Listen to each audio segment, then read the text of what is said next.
Breaking news చూస్తున్నాం. తెలంగాణలో పేద రోగులకు షాక్ తగలబోతోంది. నేటి అర్ధరాత్రి నుంచి ఆరోగ్యశ్రీ సేవలు బంద్ కాబోతున్నాయి. ప్రైవేట్ ఆసుపత్రుల్లో ఆరోగ్యశ్రీ నిలిచిపోనుంది.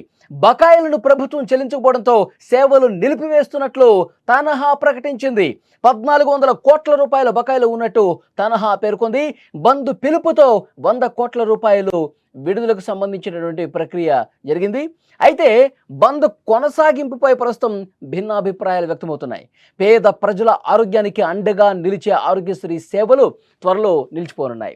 సెప్టెంబర్ 16వ తేదీ అర్ధరాత్రి నుంచి ప్రైవేటు ఆసుపత్రుల్లో ఆరోగ్యశ్రీ సేవలు నిలిపివేయబోతున్నట్టు ఆరోగ్యశ్రీ నెట్వర్క్ హాస్పిటల్స్ అసోసియేషన్ తనహా ప్రకటించింది. దీనికి కారణం ప్రభుత్వం ఆరోగ్యశ్రీ బకాయిలు చెల్లించకపోవటమే. గతంలో బకాయిల చెల్లింపు గురించి ప్రభుత్వం హామీ ఇచ్చినా అది మాత్రం అమల్లోకి రాలేదు. దీనివల్ల ఆసుపత్రులపై ఆర్థిక భారం పడుతుందని, అందుకే సమస్య పరిష్కారం కోసం ఆరోగ్యశ్రీ సేవలు నిలిపివేయబోతున్నట్టు ప్రకటించారు. ప్రభుత్వం నుంచి 1400 కోట్ల రూపాయల బకాయిలు రావాల్సి ఉన్నట్టు ప్రైవేట్ నెట్వర్క్ హాస్పిటల్స్ అసోసియేషన్ తనహా తెలిపింది. అయితే ఈ బిల్లులు చెల్లించడంతో రాష్ట్ర ప్రభుత్వం ఆలస్యం చేస్తోందని ఆసుపత్రుల యాజమాన్యాలు తెలియజేస్తా ఉన్నాయి. ఏడాది కాలంగా ప్రభుత్వం నుంచి నిధులు రావటం లేదని తనహా పేర్కొంది. దీంతో తీవ్ర ఇబ్బందులు పడుతున్నట్టు ఆవేదన వ్యక్తం చేసింది. పలుమార్లు ప్రభుత్వాన్ని కలిశాం, మాట్లాడాం, విన్నవించుకున్నాం, కానీ కనీసం స్పందన లేకపోవడంతో సేవలు నిలిపివేస్తున్నట్టు చెప్పారు. నిధుల లేమితో ఆసుపత్రులు నడిపించే పరిస్థితి కూడా లేదని ఆవేదన వ్యక్తం చేస్తున్నారు. అయితే తనహా బంద్ పిలుపు నేపథ్యంలో ప్రభుత్వం తాజాగా 100 కోట్లను విడుదల చేయడంతో ఆరోగ్యశ్రీ సేవలు నిలిపివేత మీద ప్రస్తుతం భిన్నాభిప్రాయాలు వ్యక్తమవుతున్నాయి.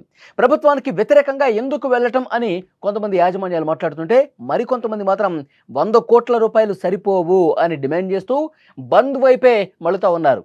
అసోసియేషన్ అధ్యక్షుడు డాక్టర్ రాకేష్ మాత్రం అర్ధరాత్రి నుంచి సేవలు నిలిపివేస్తామని చెప్తున్నారు.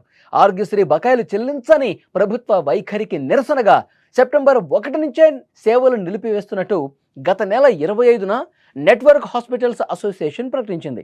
అయితే ప్రభుత్వం పిలిపించి మాట్లాడటంతో పాటు బకాయిలు చెల్లిస్తామని హామీ ఇవ్వడంతో సేవల నిలిపివేత నిర్ణయాన్ని ఉపసంహరించుకున్నారు. అయితే నెల మొదటి వారంలో ప్రభుత్వానికి సంబంధించిన ఇతర చెల్లింపుల నేపథ్యంలో ఆరోగ్యశ్రీ బకాయిలు విడుదల కుదరలేదు. దీంతో హాస్పిటల్స్ అసోసియేషన్ తాజాగా మరొకసారి అల్టిమేటం జారీ చేసింది. ప్రభుత్వం ఈ విషయంలో ఇంకా ఎలాంటి నిర్ణయం తీసుకుంటుందో చూడాల్సిన అవసరం ఉంది. ఆరోగ్యశ్రీ సేవలు నిలిచిపోతే పేద రోగులు మాత్రం తీవ్రంగా ఇబ్బందులు ఎదుర్కొనే అవకాశం కనిపిస్తుంది.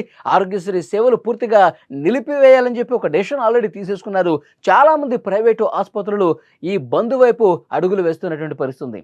ఈ బంద్ పిలుపు ఇచ్చినటువంటి మొదట్లోనే ప్రభుత్వంతో చర్చలు జరిపారు. ప్రభుత్వం కొంత సానుకూలంగా స్పందించింది. ఎప్పుడైతే ప్రైవేట్ హాస్పిటల్స్ మొత్తం కూడా ఈ ఆరోగ్యశ్రీ అమలు చేస్తున్నటువంటి నెట్వర్క్ హాస్పిటల్స్ అన్నీ కూడా ఒక్కతాటి మీదకి వచ్చి ప్రభుత్వం బకాయిలు విడుదల చేస్తేనే, ఎందుకంటే బకాయిలు బాగా పేరుకుపోయి ఉన్నాయి, మేము ఆసుపత్రులు నడపలేనటువంటి సిచ్యువేషన్ కనిపిస్తోంది, దయచేసి విడుదల చేయండి అని చెప్పి ప్రభుత్వాన్ని కోరారు. కానీ ప్రభుత్వం కనీసం స్పందించడం లేదు.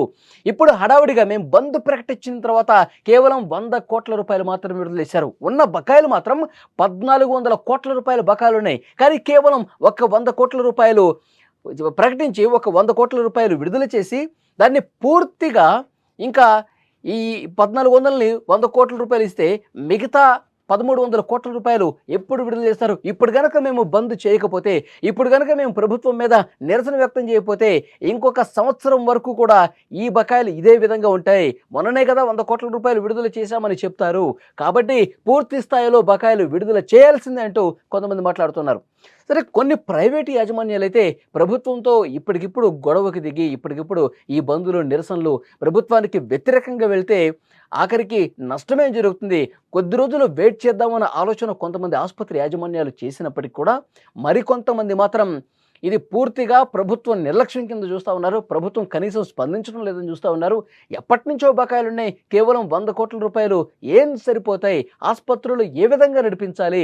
ఆరోగ్యశ్రీ సేవల కోసం చాలా ప్రైవేటు యాజమాన్యాలు ఖర్చు పెడతా ఉన్నటువంటి పరిస్థితి. ప్రభుత్వం ఈ విషయంలో కొంత సీరియస్గా వ్యవహరించాల్సిన అవసరం ఉంది కదా, ఇది మాట్లాడుతున్న పరిస్థితి. కానీ ఇప్పుడు బంద్ వైపే చాలామంది వెళ్తున్నారు. ఈ అసోసియేషన్ ప్రతినిధులు కూడా మాట్లాడుతూ ఉన్నారు. బంద్ చేసి తీరుతాం, 100 కోట్ల రూపాయలు ఏమాత్రం కూడా సరిపోవు, కనీసం 1000 కోట్ల రూపాయలను విడుదల చేయాల్సిందే అంటూ పట్టుబడతా ఉన్నారు. కొంతమంది ఈరోజు రోడ్ల మీదకి వచ్చి తమ నిరసనను వ్యక్తం చేసే అవకాశం కూడా కనిపిస్తుంది. కొన్ని ప్రైవేటు ఆసుపత్రుల యాజమాన్యాలు కలిసికట్టుగా ఈ ఆందోళన చేయాలని ప్లాన్ చేసుకుంటున్నట్టుగా తెలుస్తుంది.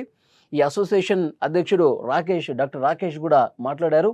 ప్రభుత్వం కనీసం గత కొన్ని రోజులుగా మేము మాట్లాడుతూ ఉన్నాము, కలుస్తూ ఉన్నాము, మా ప్రాబ్లమ్స్ అన్నీ చెప్తా ఉన్నాము, పట్టించుకోవటం లేదు. కనీసం అంటే కనీసం కూడా మా వైపు కన్నెత్తి కూడా చూడని పరిస్థితి ప్రభుత్వంలో ఉన్న కొంతమంది పెద్దల వ్యవహార శైలి కనిపిస్తుంది.